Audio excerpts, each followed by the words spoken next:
अस्सलामुअलैकुम। आप देख रहे हैं कायनात HD चैनल। चलते हैं आज की खबरों की जानिब। PIA के नए बोर्ड ने मुलाजमीन के लिए कारकर्दगी बोनस की मंजूरी दे दी। पाकिस्तान को चीन से 258 जदीद ज़रई मशीनें और आबपाशी निजाम मौसूल हो गए। कौमी असेंबली स्पीकर अयाज सादिक ने वाजे किया, PTI को मुज़ाकरात के लिए दावत नहीं दी गई।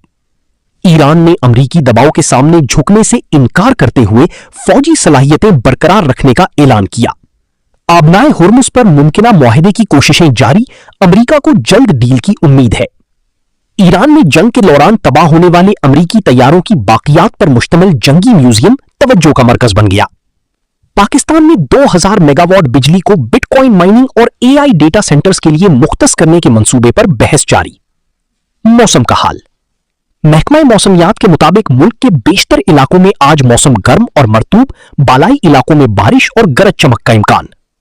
ओकाड़ा में आज दर्जा हरारत तकरीबन 36 सेंटीग्रेड तक पहुंचने का इम्कान है, बारिश का इम्कान भी मौजूद है।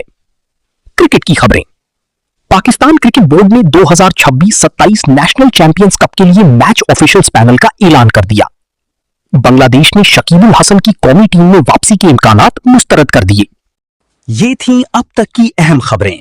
मजीद खबरों से बाखबर रहने के लिए हमारी चैनल को सब्सक्राइब और शेयर करना हरगिज न भूलें, ताकि आप हमेशा रहें बाखबर। शुक्रिया।